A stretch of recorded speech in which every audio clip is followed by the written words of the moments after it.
ગીર ગઢડા તાલુકાની શ્રી પીછવી પ્રાથમિક શાળા ખાતે રાજ્ય સરકારના શાળા પ્રવેશોત્સવ કાર્યક્રમ અંતર્ગત ભવ્ય આયોજન કરવામાં આવ્યું હતું। આ પ્રસંગે ગીર ગઢડા મામલતદાર વાળા સાહેબ તથા સીઆરસી કોઓર્ડિનેટર શ્રી વિશેષ ઉપસ્થિત રહ્યા હતા। કાર્યક્રમમાં શાળાના આચાર્ય, શિક્ષક મિત્રો, એસએમસીના સભ્યો, ગ્રામ પંચાયતના સભ્યો, વાલીગણ તેમજ ગામના આગેવાનો મોટી સંખ્યામાં હાજર રહ્યા। આંગણવાડી તથા બાલવાટિકામાં પ્રવેશ મેળવવા આવેલા નાના ભૂલકાઓનું ઉત્સાહભર્યું સ્વાગત કરવામાં આવ્યું। પ્રવેશોત્સવ નિમિત્તે નવા દાખલ થયેલા બાળકોને શૈક્ષણિક કીટનું વિતરણ કરવામાં આવ્યું અને મહાનુભાવોએ બાળકોને ઉજ્જવળ ભવિષ્ય માટે શુભેચ્છાઓ પાઠવી હતી। સાથે જ બાળકોને શાળામાં પ્રવેશ અપાવી શિક્ષણના પ્રથમ પગથિયે આગળ વધવા પ્રોત્સાહિત કરવામાં આવ્યા। કાર્યક્રમ દરમિયાન એસએમસીની બેઠકનું પણ આયોજન કરવામાં આવ્યું હતું, જેમાં શાળાના સર્વાંગી વિકાસ, શૈક્ષણિક ગુણવત્તામાં વધારો તેમજ વિદ્યાર્થીઓને વધુ સારી સુવિધાઓ ઉપલબ્ધ કરાવવા અંગે વિસ્તૃત ચર્ચા કરવામાં આવી। ઉપરાંત ગામના આગેવાન અને વાલીઓ સાથે શિક્ષણ ક્ષેત્રે ગામને વધુ પ્રગતિશીલ બનાવવા માટે રચનાત્મક વિચાર વિમર્શ કરવામાં આવ્યો હતો। ઉપસ્થિત મહાનુભાવે શિક્ષણના મહત્વ પર પ્રકાશ પાડતા જણાવ્યું હતું કે ગુણવત્તાયુક્ત શિક્ષણ દ્વારા જ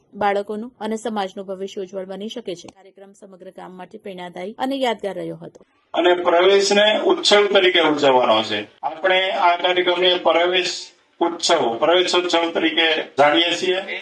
સાથે સાથે કન્યા કેળવણી મહોત્સવ કે એને મહા ઉત્સવ કીધો છે। એટલે એના ઉપર તમને ખ્યાલ આવે કે ભાઈ કન્યા કેળવણી સરકાર કેટલું મહત્વ આપે છે। આપણે બાળકીઓ, દીકરીઓને જે આપણે પ્રવેશ અપાયો છે એ બાળકીઓના શિક્ષણમાં સરકાર તત્પર છે।